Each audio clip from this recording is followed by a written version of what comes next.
Hello traders 20 नवेम्बर को Nifty आ bank Nifty रे trade करने कौन कौन लेवल से पारे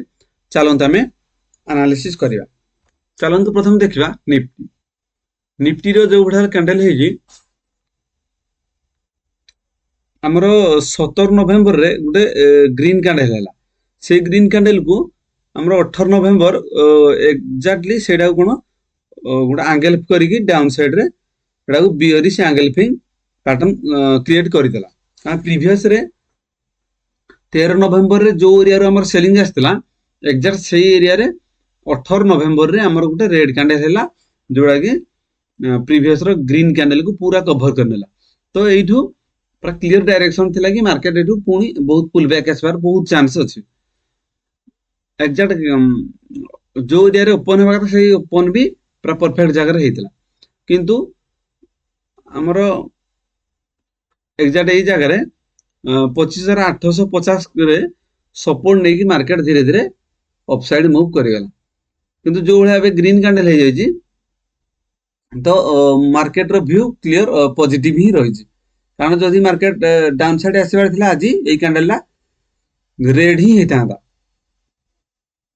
रेड होता कि आमर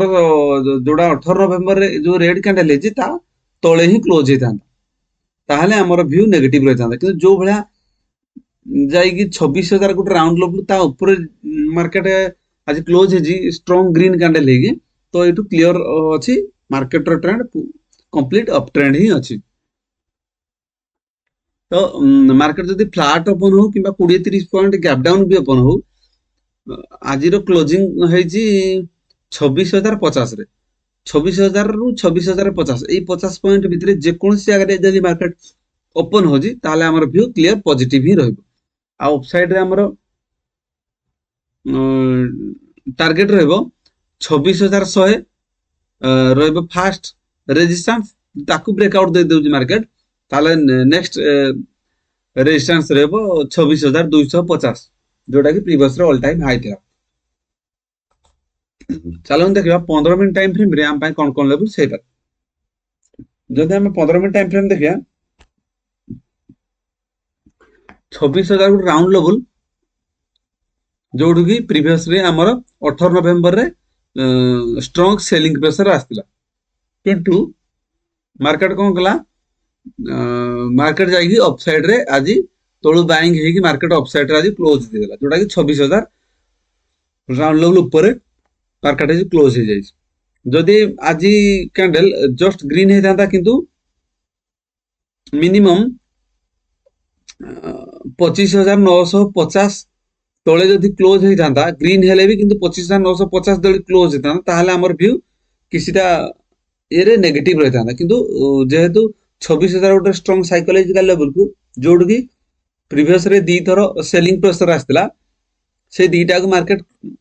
ब्रेकआउट देकी मार्केट ऊपर क्लोज है एठू क्लियर आमर डायरेक्शन पॉजिटिव ही रोजी। जदि मार्केट 26,000 रु 26,050 यही 50 पॉइंट भितर जेकोसी जगह मार्केट ओपन होबो ताहले हमर व्यू अपसाइड को ही रखिबा। अपसाइड रे फास्ट आमर टार्गेट रहइबो 26,100 सेकंड टार्गेट रहइबो जदि ताको ब्रेकआउट दे दोज मार्केट ताहले 26,250 नेक्स्ट आमर रेजिस्टेंस रहइबो। जदि market directly gap up open हो जाउची 26,100 ऊपर जदि डायरेक्ट गैप अप ओपन हो जाउची